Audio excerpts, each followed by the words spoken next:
Lately, I've been thinking about something that doesn't get talked about a lot, and it is what pressure does to the mind, especially when someone feels isolated, misunderstood, or against the world.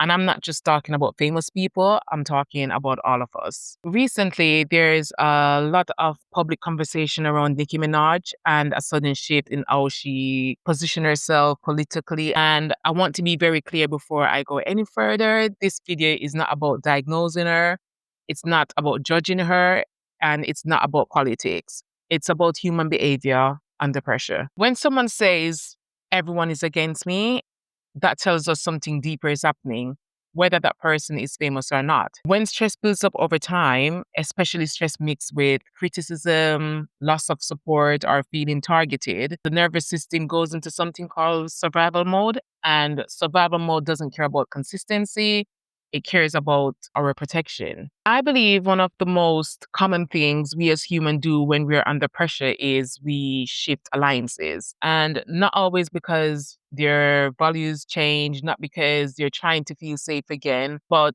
it's because when you feel attacked, you instinctively gravitate towards whatever feel like defense, power, or control. And this isn't a celebrity thing. Sorry, I can't get my words straight. Yeah, so this isn't a celebrity thing. This is a nervous system thing. Like we literally see this in everyday life. Someone who was once calm becomes reactive. Someone who say avoid conflict suddenly becomes someone who stood for one thing suddenly flips. And people on the outside would then say, how could they change like that? But the truth is pressure changes how the brain makes decision. For example, when you feel isolated long enough, your mind starts simplifying the world into me versus them. And once that happens, nons disappear. So you stop asking, is this aligned with me?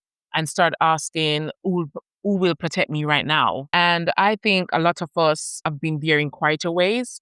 For example, you stayed in a job longer than you should have. You defended something you didn't fully believe in. You aligned yourself with people just to feel not alone, or made decision out of fear rather than truth. I know I've certainly been there. And that doesn't make you fake, it just makes us human. What a lot of people don't understand is stress and anxiety doesn't look like panic attack.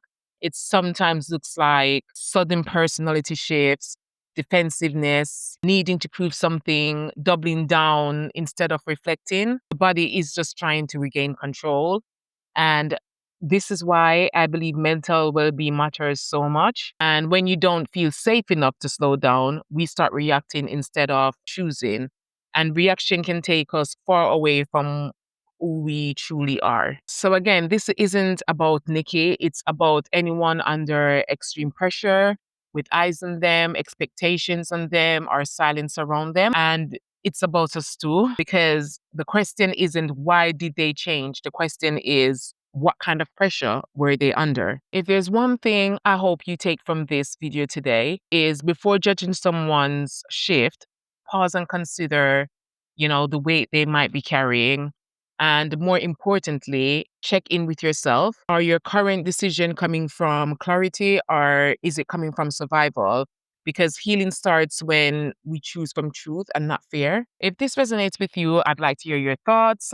Have you ever noticed yourself changing under pressure? If so, let's talk about it without judgment. Thank you again for watching my video and remember to like and subscribe.